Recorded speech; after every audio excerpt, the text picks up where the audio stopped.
Episode 41.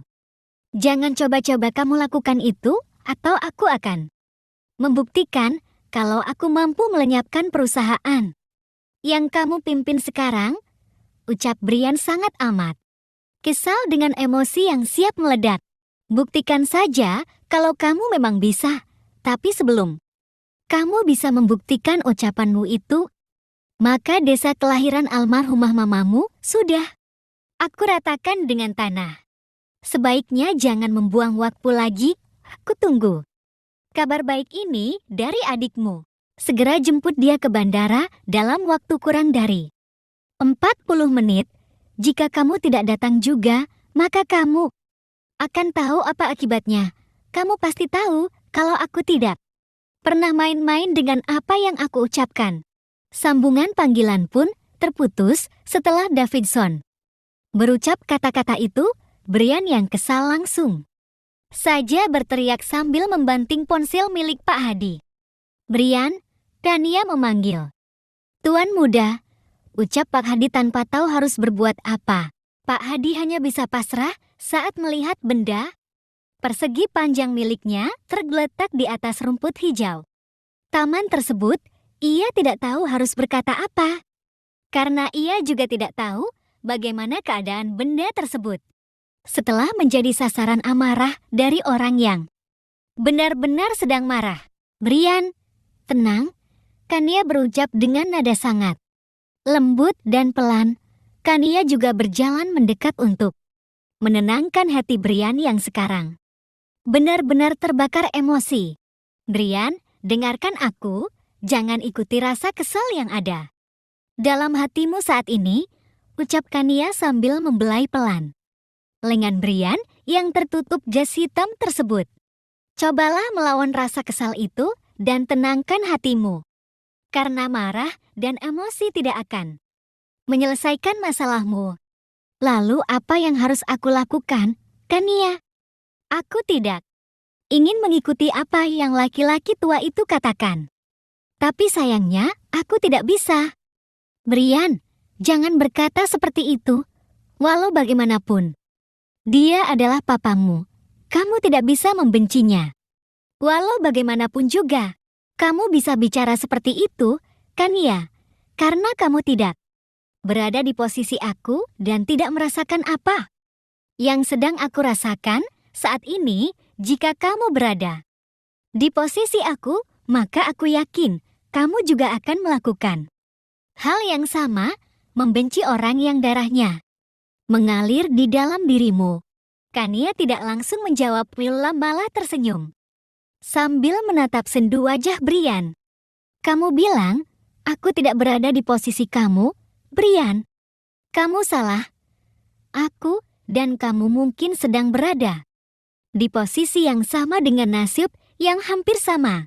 Tapi sepertinya nasib kamu lebih baik dari nasibku.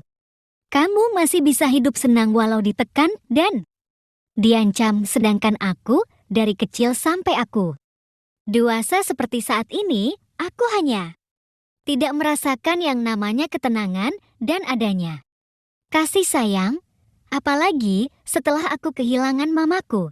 Nasibku yang buruk semakin bertambah buruk saja." Kania berucap dengan nada yang terdengar sangat pilu. Seketika, Brian tersadar dan ingat bagaimana kehidupan Kania sebelumnya. Semua informasi yang Johan dapatkan tercatat dengan jelas bagaimana kisah hidup dan penderitaan Kania selama ia terlahir di dunia ini. Hal itu membuat Brian luluh dan lemah sekarang. Setidaknya, ia masih bernasib setingkat lebih baik dari Kania. "Kania, maafkan aku sudah terbawa emosi terlalu jauh," ucap Brian dengan nada lemah penuh sesal. "Tidak masalah. Sekarang, sebaiknya kamu pergi ke bandara secepat mungkin. Jika kamu berlama-lama di sini, aku takut waktumu semakin tinggal sedikit saja, karena sekarang hal berharga jadi taruhan jika kamu terlambat." "Tapi Kania, bagaimana dengan rencana awal kita? Aku akan pergi sendiri. Mendengarkan apa yang ingin mereka bicarakan padaku, jikapun tidak bisa Mendapatkan barang almarhumah mama, mungkin lain waktu. Kamu bisa temani aku dan tepati janjimu padaku. Tapi Kania, aku sudah berjanji padamu untuk... Kata-kata Brian tidak bisa ia lanjutkan karena saat ini jari telunjuk Kania yang lentik nan indah sedang menempel di bibir seksi milik Brian. Terpaksa, Brian menghentikan kata-katanya agar ia bisa menikmati suasana indah yang membuat jantungnya berdebar 2 kali. Lebih cepat dari yang biasanya. Jangan pikirkan soal aku, karena aku sangat memahami.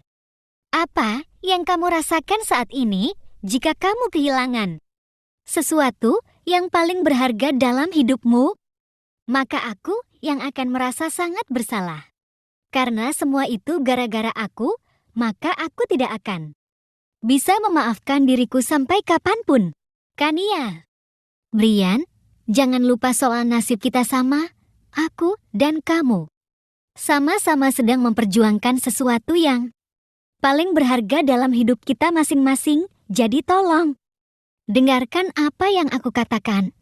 Pergi sekarang, atau kamu akan kehilangan hal berharga itu. Lalu bagaimana dengan kamu, Kania? Bukankah kita sama? Tanya Brian dengan tatapan tak berdaya. Aku tidak akan kehilangan apapun hari ini jika terlambat. Karena aku tahu apa yang mereka ingin. Maksud kamu? Sudah, jangan banyak tanya lagi. Ayo pergi sekarang agar kamu tidak terlambat. Nanti kita akan bicarakan lagi saat pulang ke rumah. Ayo, ucap Kania sambil mendorong Brian agar segera beranjak meninggalkan tempat tersebut. Baiklah, aku pergi. Pak Hadi, tolong temani Kania ke rumah papanya. Ingat, jaga dia baik-baik. Jika ada masalah, laporkan segera padaku. Tapi Brian, bagaimana dengan kamu jika Pak Hadi ikut aku? Tanya Kania cepat saat mendengarkan apa yang Brian katakan. Aku bisa naik taksi online ke bandara. Tolong jangan membantah atau aku akan merasa sangat cemas untuk meninggalkan kamu. Brian, aku berangkat sekarang, Kania. Pak, ingat untuk menjaganya dengan baik.